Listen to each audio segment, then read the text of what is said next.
आपका क्या नाम है? रंजीत। हैं, जोर से बोलिए। रंजीत। किस गांव के रहने वाले हैं? गुंडा कुंवर। हैं? गुंडा कुंवर। गुंडा कुंवर। कुंवर। ये कहाँ पड़ेगा? ये पड़ता है छावनी के पास। छावनी मने बस्ती जिले में। बस्ती जिले में।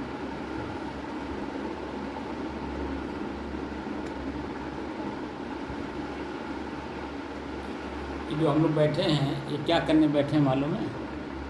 यहाँ जो कक्ष है, इस कक्ष में हम लोग क्या करने बैठे हैं, कुछ जानकारी है कि नहीं? यह कक्ष हम लोगों ने बनाया है जब मन में कोई कष्ट हो, पीड़ा हो, मन बड़ा विचलित हो, परेशान हो, दुखी हो, उसको शांत करने के लिए बनाया है। क्योंकि आज के इस दौर में, वर्तमान समय में बच्चों को इतना हवा में उछाल दिया गया है कि तुम ये अगर कोर्स कर लोगे तो ये बन जाओगे, ये कोर्स कर लोगे तो ये बन जाओगे, ये कोर्स कर लोगे तो ये हो जाओगे।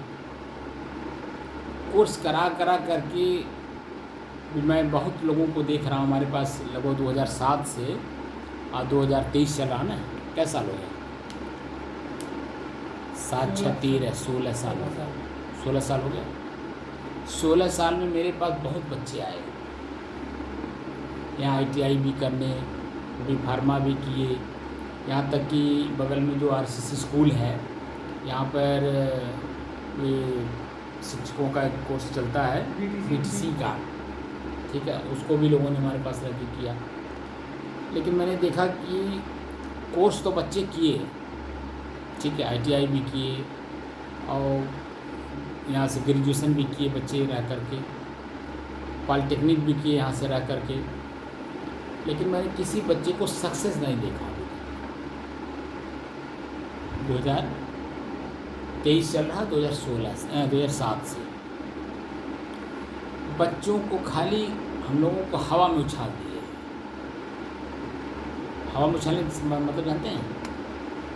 खाली उनको कह दिया गया कि दौड़ जाओ, वहाँ जा कर के तुमको ये मिलेगा। अब जितने देर यहाँ बेचारा यहाँ से लेके वहाँ तक दौड़ लगा रहा है, अब दौड़ लगाते लगाते वहाँ जाएगा, कुछ मिला नहीं, हासिल नहीं हुआ। तो क्या हुआ कि जो हमारी पूंजी अपनी थी, वो पूंजी भी हमारी चली गई। हमारी जो पूंजी थी ना, दौड़ने की ताकत हमारे शरीर में था, वो हमारे शरीर की ताकत भी खत्म हो गई। हमारे शरीर में का मतलब हुआ हमारे पास शरीर, हमारा समय, हमारे माता पिता का कमाया हुआ धन, सब हमारा चला गया। हम लोगों को स्वतंत्र जीवन जीने के लिए जो हम काम, हमारा जो मकसद था, संतों को, ऋषियों को, समाज के बच्चों को शिक्षित करने का, वह ये था कि कोई भी बच्चा कहीं भी रहे, कोई भी काम करे, रास्ता चले तो, बातचीत करे तो, बैठा हो तो, यानी किसी भी काम को करे तो इतना शिक्षित के रूप में करे, पढ़े लिखे के रूप में करे कि अपने तो प्रसन्नचित रहे ही, सामने वाले को भी प्रसन्नचित कर दे, आनंदित कर दे, सुखी कर दे। किसी भी काम को करने के लिए कोई भी काम कोई छोटा बड़ा नहीं होता। जितने बड़े लोग हैं, धीरू भाई अंबानी का नाम आपने सुना है? उनकी जो हिस्ट्री है उसके बारे में जानकारी है? आपको पता है? क्या? उनके पिताजी पहले पेट्रोल। किसके पिताजी? धीरू भाई अंबानी के पिता नहीं, धीरू भाई अंबानी खुद ही स्वयं ही, ठीक है, वो खुद भी घर से कच्छा बंडी पहन के बाहर निकल गए थे। और क्या क्या किए हैं, आपको हिस्ट्री अगर पता होगा तो, नहीं पता होगा तो नेट पे देख लीजिएगा, उनका हिस्ट्री है नेट पे। बर्तन मांजने से लेकर के और बड़ी बड़ी फैक्ट्रियों में या बड़ी बड़ी दुकानों पे, जो कपड़े की दुकानें हैं, वहाँ तक उन्होंने सफ़र किया है। कोई ग्रेजुएशन उन्होंने नहीं किया, पढ़ाई लिखाई के लिए उनके पास पैसे ही नहीं थे, क्या करते। लेकिन आज देख लीजिए, हमारे भारत की एक जाने माने हस्ती है, रिलायंस इंडस्ट्री उन्हीं की देन है, समझिए आप। तो हमको आपको अपने क्षेत्र में कोई भी काम छोटा बड़ा नहीं होता है, प्रसन्नतापूर्वक करिए। बर्तन माजिए, प्रसन्नतापूर्वक करिए। कपड़ा धोइए, प्रसन्नतापूर्वक धोइए। अपने घर अपने जिस कमरे में रहते हो उस कमरे का खूबसूरती सजाइए, तो उसमें आपको पता चलेगा कि आपकी मानसिक विकास कितना हुआ है। समझ रहे हैं? तो ये जो कक्ष है ये आध्यात्मिक, जैसे गाड़ी किसके द्वारा चलती है? Petrol diesel. सब कुछ गाड़ी में ओके हो और एक वस्तु उसमें ना हो तो कैसे चलेगा? और कौन सा वस्तु है? कुछ भी, स्टेरिंग हो गया, टायर हो गया, पेट्रोल सब कुछ हो गया। ओके है, गाड़ी में सब कुछ ओके है। तो सब कुछ ओके है, किसके द्वारा नहीं चलेगा? सर अगर आदमी नहीं रहेगा तो भी तब? नहीं चलेगा। ड्राइवर मतलब ड्राइवर के बिना गाड़ी चलेगी? नहीं। नहीं चलेगी। उसके कोई भी जो पार्ट्स हैं क्या अपने आप में वो सक्षम है अपने आप में चलने के लिए? हैं? अगर ड्राइवर उसमें ना हो, अब मकान में अगर मालिक ना हो तो मकान का क्या औकात है? कोई औकात है? ये दो उदाहरण हमने ज़बरदस्त दिया है आपके शरीर के लिए। आपके इसी शरीर में एक मैं और एक मेरा शरीर, ये दो चीज़ें हैं। अगर मैं न रहूँ इस शरीर में तो क्या इस शरीर चलेगा? बोलिए, दोनों जने बताइए। अगर मैं इस शरीर में न रहूँ तो क्या इस शरीर की कोई भी पार्ट्स अपने आप में चलेगा? नहीं। तो क्या मैं शिक्षित हूँ? शिक्षित मुझे होना न कि शरीर को होना है। अगर ड्राइवर ट्रेनिंग लिया है तो पूरा भारत का पूरा वर्ल्ड घूम आएगा, कहीं खरोच भी आने नहीं देगा गाड़ी में। लेकिन अगर गाड़ी का ड्राइवर अगर शिक्षित नहीं है, ट्रेनिंग नहीं लिया है, तो बता दीजिए क्या करेगा? कहीं भी कुछ भी हो सकता है। कुछ भी हो सकता है। मुख्य रूप से हमें अपने आप में ट्रेनिंग लेना है इस शरीर को चलाने के लिए। ये शरीर मेरे अंदर में होना चाहिए, न कि मुझे इस शरीर के अंदर में होना चाहिए। यानी मेरे द्वारा, मेरे अधीन होना चाहिए। जैसे गाड़ी के अधीन ड्राइवर हो, ड्राइवर के अधीन गाड़ी होती है, मालिक के अधीन मकान होता है, न कि गाड़ी के अधीन ड्राइवर होता है, न कि मकान के अधीन मालिक होता है। ऐसे जो शरीर है, ये शरीर एक वास्तव में एक मकान है, समझ रहे हैं? और इसी मकान को हम लोगों को सुदृढ़ बनाना, मजबूत बनाना। लेकिन कैसे? जब मकान का मालिक मजबूत रहेगा, अपने आप पे सक्षम रहेगा, तभी तो बनाएगा। बोलिए कैसे करेगा? तो मकान मालिक क्या आँख से देखा हुआ दृश्य है? क्या आँख अपने आप में मालिक है? आपने मुर्दा देखा होगा, मुर्दे को देखें, उसकी आंखें खुली रहती हैं, ऐसे खुली रहती है नहीं? खुली रहती है ना? तो क्या उस जिस समय में मुर्दा शरीर पड़ा हुआ है, उस समय में उस शरीर के साथ उसकी अपनी पत्नी, उसके अपने बच्चे, उसके माता पिता, उसके मित्रगण, गांव के लोग सब कुछ सामने रहते हैं। क्या वो देख के पहचानता है?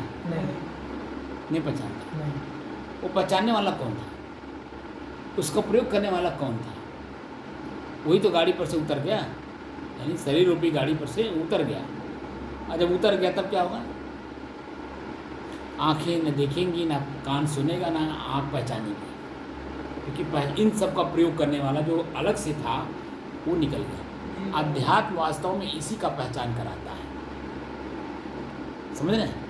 मैं कौन हूँ, इसी का पहचान कराता है अध्यात्म। और उसी अध्यात्म का मैं परिचय यहाँ कराता हूँ। कैसे अपने आप को जानोगे कि मैं और मेरा अलग अलग सब कुछ है। जैसे मकान और मालिक अलग अलग हैं, तो मकान के साथ साथ उसमें सदस्य भी तो हैं।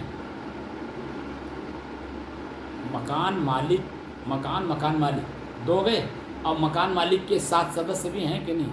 उसकी अपनी पत्नी है, उसके अपने बच्चे हैं, उसके अपने भाई बंधु हैं, उसके अपने माता पिता हैं, उसके अपने और नात बात हैं, हित मित्र हैं। मकान में आएंगे कि नहीं आएंगे? हैं? प्रवेश करेंगे ना इस मकान में। तो किसको कहाँ सुलाओगे, किसको क्या खिलाओगे, किसको कैसे आनंदित रखोगे, कैसे पता चलेगा? ये तो बाहर आँख से चला लोगे। लेकिन हमारे शरीर में कौन कौन सदस्य हैं, कहाँ कहाँ रहते हैं, कहाँ कहाँ सो रहे हैं, कहाँ कहाँ उनका घर है, कहाँ कहाँ उनका कमरा है, कैसे शरीर में वो रह रहे हैं, कैसे पता चलेगा? उसी का परिचय कराना। सबसे पहला परिचय करना है मैं और मेरा श्वास। मेरा जो अपना नाक के से श्वास लेते हैं, ये क्या श्वास मेरे से अलग है? कभी अनुभव हुआ है? जैसे शर्ट है, खूंटी में टंगा है, आँख ने देखा और साफ सुथरा है, कहीं जाना है तो आँख ने देखा, पट से हाथ ने उठाया और शरीर में डाल दिया, चल दिया। आँख का प्रयोग किसने किया? तो आँख खाली देखा, क्या आँख ने उस शर्ट को उठाया भी? उठाया किसने? हाथ ने। पहना कौन? हाथ ने। तो प्रेरणा किसने दिया? क्या आँख ने प्रेरणा हाथ को दिया? नहीं। वो तो खाली देख लिया। किसको प्रेरणा दिया? मन को। अब मन नहीं, आत्मा नहीं, मन को दिया। मन किसको प्रेरणा दिया? एक और उसमें है चित्त, उसको बोलते हैं कि शर्ट पहनने से क्या होगा। जो हमारे अंदर प्रश्नवाचक चिन्ह जहाँ से निकलते हैं, ये क्या है, क्यों है, कब के लिए है, किसके लिए, अपने अंदर में निकलता ही नहीं। सब्जी लाना, कौन सी सब्जी लानी है, ये प्रश्न अपने में होता है नहीं होता है? होता है नहीं। दाल लेने जाना है, कौन सा दाल लाना है, तो ये जो कौन शब्द है, ये कौन प्रयोग कर रहा है? चित्त ही तो कर रहा है। तो चित्त जो हमारा एक साधन है, उसके बाद कौन है? उसके बाद बुद्धि है, निश्चय करता है ये दाल लेना है। कौन सा दाल लेना है? जैसे दाल कितने प्रकार के हैं, चने का भी दाल है, मटर का भी दाल है, मूंग का भी दाल है, अरहर का भी दाल है, मसूर का भी दाल है, कई प्रकार के दाल है ना, कई तरह के दाल हैं। अब हम निश्चय करके कहा जा रहे हैं मसूर का दाल लेना है, मटर का दाल लेना है, चना का दाल लेना है, कौन सा दाल लेना है? तो जो निश्चय करके जाएंगे, वो निश्चय जो हमारे अंदर में निश्चय कर रहा है, उसको कहते हैं बुद्धि। ये लेना है। तो अब जब बुद्धि निश्चय कर लिया, तो क्रिया कौन कर रहा? पैर चल के जा रहा। दुकान तक चल के कौन जाएगा? हाथ थोड़ी जाता है, पैर जाता। तो क्रिया किसने किया? पैर ने। तो शुरू कहाँ से हुआ? शांति से हम लोग बैठे थे। अब मन में खाली उपज हो गया, भाई भोजन बनाना है। अब बैठे हैं, अब मन में एक खाली ख्याल आ गया, खाना बनाना है। तो कौन सा खाना बनाना है, ये प्रश्न अपने अंदर में होगा। कौन सी चीज़ बनाए, कौन सी चीज़ बनाए? एक शब्द आएगा, सब्जी बनाए कि दाल बनाए, क्योंकि अकेले हैं या 2 लोग हैं या 3 लोग हैं या 5 लोग हैं। जितने लोग होंगे उतने प्रकार की मानसिक स्थिति बनेगी। अकेले हैं, अरे यार नहीं बनाएंगे तो भी चलेगा, सुबह बना लेंगे, ऐसा होएगा। ऐसा कई बार होगा, लेकिन फिर मन होगा नहीं यार, भूखे सोना ठीक नहीं है। तो फिर मन कहेगा यार चलो समोसा खाते हैं। एक मन कहेगा फिर नहीं यार पिज्ज़ा बर्गर खा लेते हैं। एक कहेगा नहीं यार चाउमीन खा लेते हैं। कुछ न कुछ दिमाग जो है वो चलेगा। वो ख्याल करने वाला कौन है? मन। तो किस पे जाके निश्चय रुकेगा? चित्त। ये चीज़ नहीं यार, ये चीज़ नहीं ठीक होता है, ये चीज़ खाइए तो ठीक है, नहीं ये भी ठीक नहीं है। ऐसे जो अंदर जब तक निश्चय नहीं हो रहा ये खाना है, यानी जब तक हम खा नहीं लें तब तक जो है मन देखिए कहीं कहीं घूमते रहता है। तो उसको बोलते हैं चित्त, उसको कहते हैं शास्त्र, ठीक है। उसी को कहते हैं एक ऐसा हथियार जिसके प्रयोग किए बिना हम मनुष्य नहीं हैं। जिसके प्रयोग किए बिना हम वास्तव में मनुष्य ही नहीं है। पहले तो भले मनुष्य के शरीर में हम लोग मनुष्य के बच्चे हैं या कुछ भी हैं, लेकिन हम उसके बिना हम मनुष्य नहीं हैं। क्योंकि पशु भी खाता है जो भी मिल जाता है, लेकिन वो भी जो भी मिल जाता नहीं खाता है। जैसे आपने गधा, सबसे नीचे पशु में क्या माना जाता है? गधा। गधे के हौद में आप मांस का टुकड़ा डाल दो, जब तक मांस का टुकड़ा रहेगा नहीं खाएगा। एक बूंद अगर वो दारू डाल दीजिए, जब तक रहेगा तब तक नहीं खाएगा। एक मछली डाल दीजिए, जब तक वो दुकान रहेगा नहीं खाएगा। गधा जो है, जो बता दीजिए, वो भी अपना भोजन जो कि उसको कुछ भी खा लेना चाहिए, लेकिन नहीं खाता है। लेकिन मनुष्य को आप देखिए, जो ही पाएगा वही धर करके दबाए चला जाता है। तो वो मनुष्य है? मनुष्य का भोजन क्या है उसको अपने अपने भोजन के बारे में नहीं पता कि मेरा भोजन क्या है। शुद्ध और सात्विक होना चाहिए, जिसमें हमारा मन हिंसात्मक वृत्ति में न जाए, ऐसा होना चाहिए। तो कुल मिला करके हमें अपने को पढ़ना है।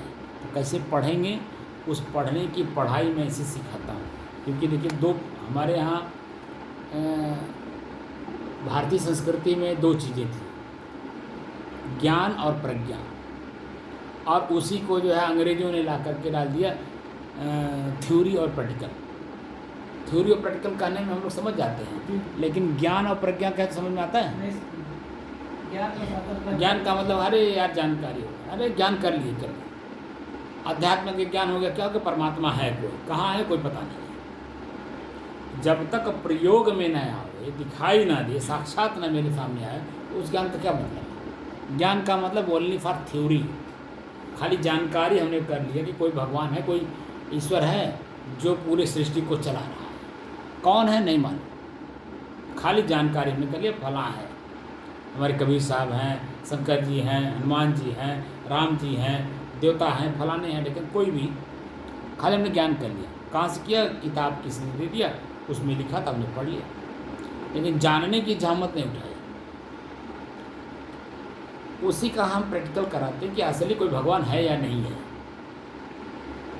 भगवान असली है या नहीं है, उसी का हम प्रैक्टिकल कराते हैं कि साक्षात भगवान है,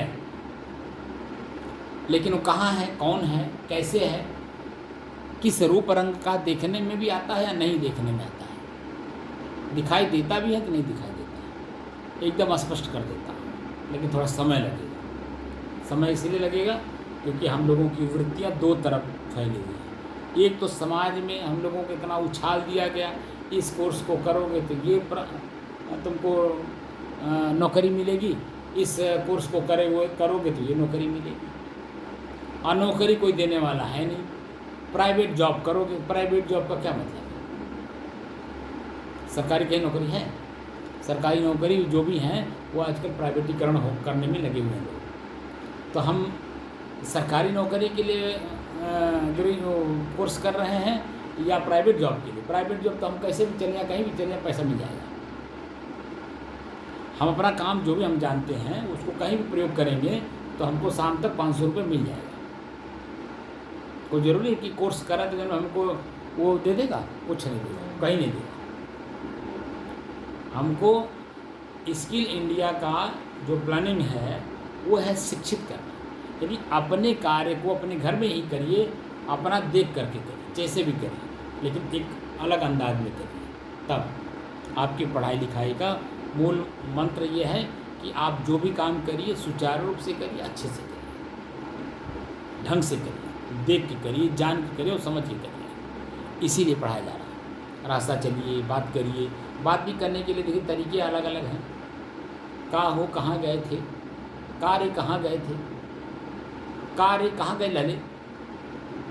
तो शब्द का प्रयोग करते समय हम किस शब्द का प्रयोग कहाँ कर रहे हैं, इस बात की जानकारी होनी चाहिए। ठीक है। तो विद्या का मतलब होता है विद धातु से विद्याधन बना, मैंने जानकारी खाली प्राप्त करना।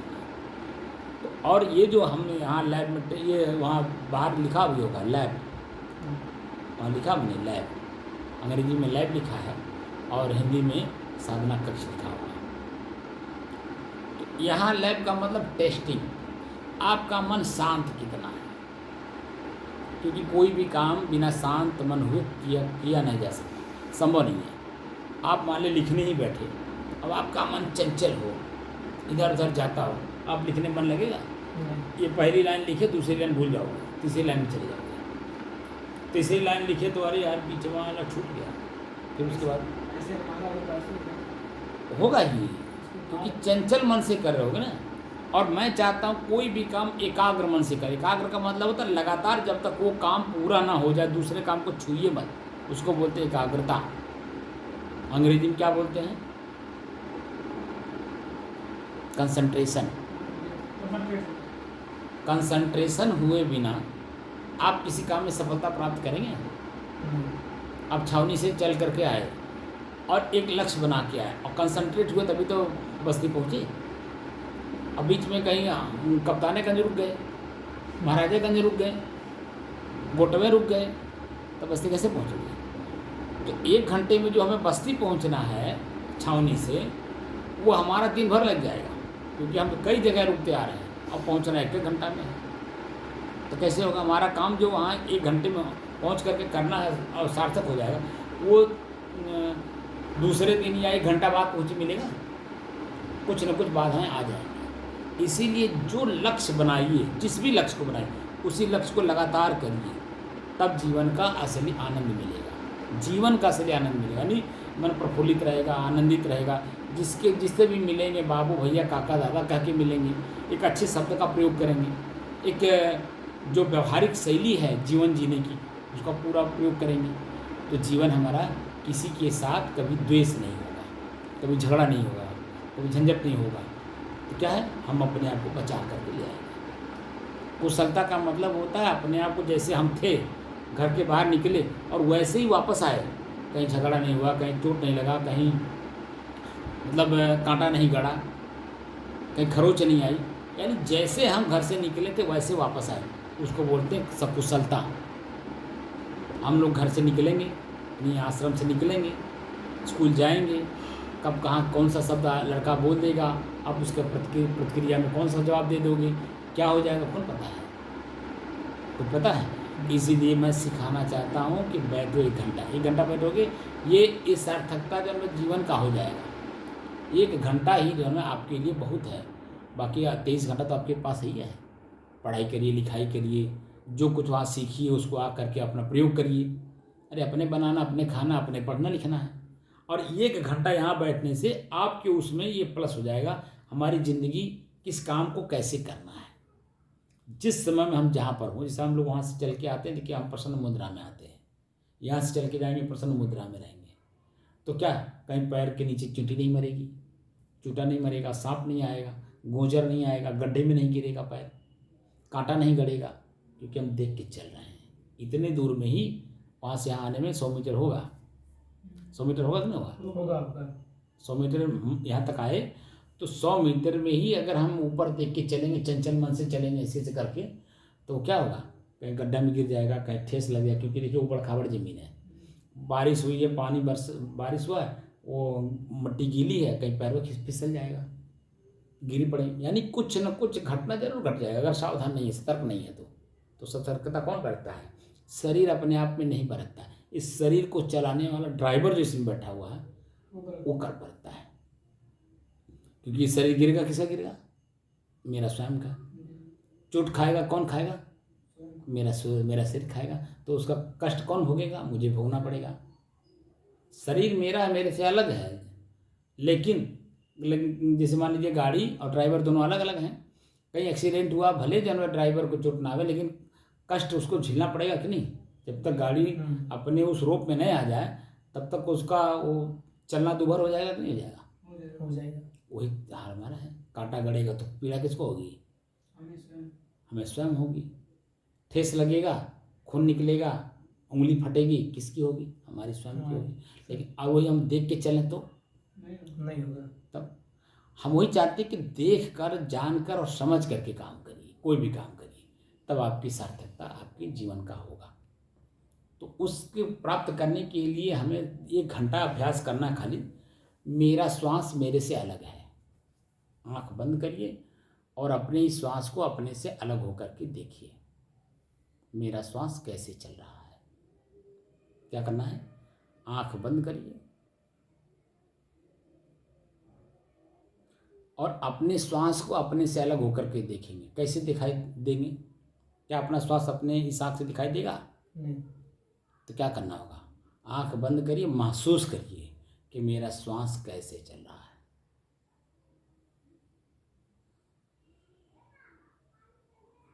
अगर मन में कोई चिंता की बात होगी तो आपका श्वास की गति तेज चलेगी, जिसको आजकल बोलते हैं ब्लड प्रेशर।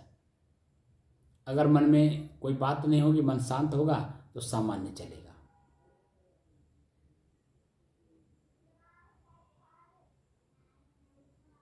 क्योंकि मैं कौन हूँ को पहचानने के लिए बड़ा मेहनत करना पड़ेगा, खाली कहने मात्र से नहीं होगा।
इस कक्ष में हम लोगों को साधना करते करते 668 दिन हो गए। तारीख आज 5 सितंबर सन 2023, दिन मंगलवार, सायंकाल का समय। आप लोग बैठिए जब तक बैठना हो और अपने श्वास को अपने से अलग होकर देखने अर्थात महसूस करने का प्रयास करें। मेरा श्वास कैसे चल रहा है। आज का एक ही प्रश्न का उत्तर ढूंढिए कि मेरे श्वास की गति कैसी चल रही है।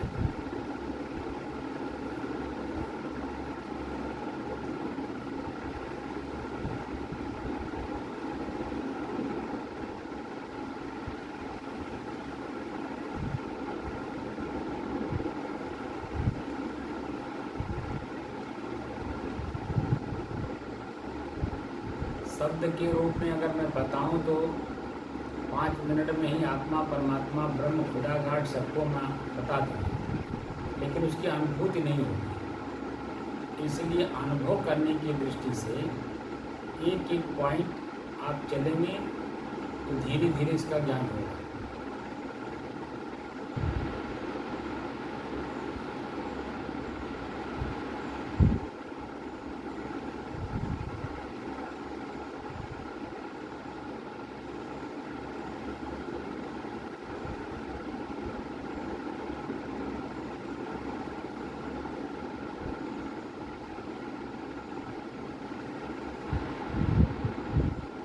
और एक बात आप लोग और ध्यान रखिए, आप लोग विद्यार्थी हैं, पढ़ते पढ़ते थकान आ जाती है। उस समय भी थोड़ी देर के लिए किताब काफ़ी बंद कर देते हैं और बैठ जाइए शांत भाव से, और उस समय में भी अपने श्वास को देखिए। तो देखेंगे कि थोड़ी देर के बाद आपके शरीर में एक अजीब सी ऊर्जा प्राप्त हो जाएगी। ज़्यादा नहीं, 15 से 20 या आधा घंटा खाली अपने श्वास को देखिए, उतने में ही आपको एक अजीब सी शक्ति मिलेगी। और जो शक्ति प्राप्त होगी फिर उसका आप जब प्रयोग करेंगे लिखने पढ़ने में, तो आप देखिएगा मन प्रसन्नचित रहेगा, शरीर में उत्साह और उमंग रहेगा, लिखने में और आनंद आएगा। पढ़ना हो, लिखना हो, याद करना हो, जैसे थकान महसूस लगने लगे वैसे फिर किताब कापी बंद कर दीजिए, शांत भाव से अपने श्वास को अपने से अलग होकर देखने का प्रयास करिए।